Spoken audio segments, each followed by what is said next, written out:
Connection Surat દ્વારા તેના flagship વાર્ષિક કાર્યક્રમ CCKLT 3.0નો લાઇક ટ્રસ્ટનું આયોજન 4 જાન્યુઆરી 2025ના રોજ અવધ યુટોપિયા ખાતે કરવામાં આવ્યું હતું।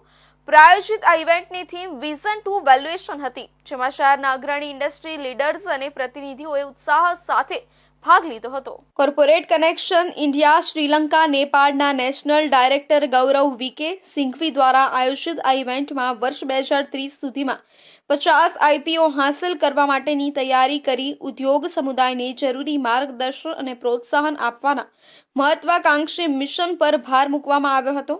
આ ઇવેન્ટમાં 180 થી વધુ અગ્રણી ઉદ્યોગ લીડર્સ, બિઝનેસ ટાઇકૂનો અને વ્યવસાયિકો હાજર રહ્યા હતા। આ કાર્યક્રમમાં ઇનોવેશન, નેટવર્કિંગ અને સહકાર માટે એક ઉપયોગી અને પરિવર્તનશીલ પ્લેટફોર્મ ઉપલબ્ધ કરાવ્યું હતું।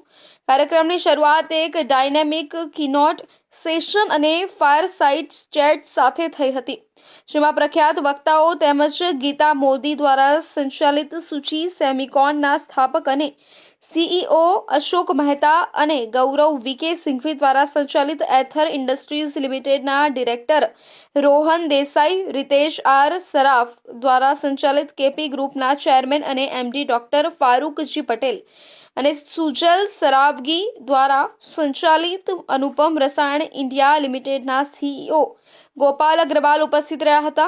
IPOની સફળતા માટે નવા યુગની વ્યવસાયિક વ્યૂહરચનાઓનો ઉપયોગ કરવા અંગેના તેમના વિચારોએ મહત્વાકાંક્ષી સંસ્થાપકો અને उद्योग उत्साहियों माटे अमूल्य मार्गदर्शन पूरू पाड्યું હતું। सो कॉर्पोरेट कनेक्शन का ये एनुअल इवेंट है जिसको हम KLT कहते हैं, नो लाइक एंड ट्रस्ट। हमारा ऐसा मानना है कि सबसे पहले किसी भी व्यापार के लिए आपको किसी भी आदमी को जानना पड़ता है, जिसको नोइंग कहते हैं। उसके बाद में आप स्टार्ट लाइकिंग, आप उसको पसंद करने लग जाते हो और उसके बाद में ट्रस्ट बिल्ट हो जाता है और बिजनेस बाय प्रोडक्ट होता है उसका। तो वी बिल्ड ट्रस्ट हेयर और वो हम कर रहे हैं और हमारा एक ही प्रयास है कि हम सूरत से 50 IPO लेके आना चाहते हैं, 50 IPOs हमारे मेंबर के, और 30 से ज़्यादा हम नए बिजनेसेस के अंदर इन्वेस्टमेंट कराना चाहते हैं। सो यदि IPO आएंगे, देखिए आप, यदि कैपिटल मार्केट में आएगी तो ग्रोथ भी यहीं पे होगी और वो पैसा यहीं पे एक्सपांशन में यूज़ होने वाला है, तो total GDP of the city बढ़ने वाली है। उसके कारण हमारा ये प्रयास है। मैं इसको कई फोरम पे कह चुका हूँ कि सूरत जो है वो फ्यूचर की बिजनेस कैपिटल है इंडिया की। हो सकता है वो 2030 में हो सकता है 2035 में हो, बट हम उस तरफ प्रयास कर रहे हैं और हम चाहते हैं कि GDP ज़्यादा से ज़्यादा योगदान सूरत का रहे पूरे हिंदुस्तान में। આ કોર્પોરેટ કનેક્શન દ્વારા 2030 સુધીમાં 50 IPO લાવવાની કોશિશ થઈ રહી છે સુરત દ્વારા, સુરતમાંથી જ। તો 201 મોટા મહાનુભાવો અહીંયા ભેગા થયા છે અને આ વસ્તુનું ચર્ચા કરી રહ્યા છે। સો આવતા વર્ષોની અંદર ઘણું સુંદર રહેશે।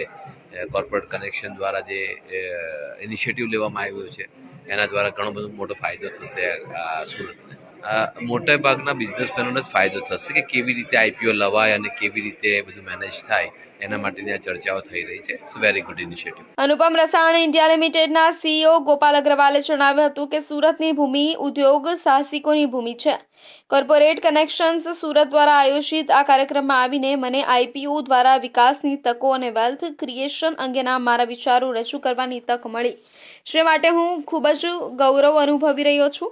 અહીં આજે નવી જનરેશન માટે નવા ઉદ્યોગ સ્ટાર્ટઅપના બિઝનેસ આઈડિયા અંગે ચર્ચા થઈ, જે ખરેખર ઉદ્યોગ સાહસિકો માટે ખૂબ જ માર્ગદર્શક સાબિત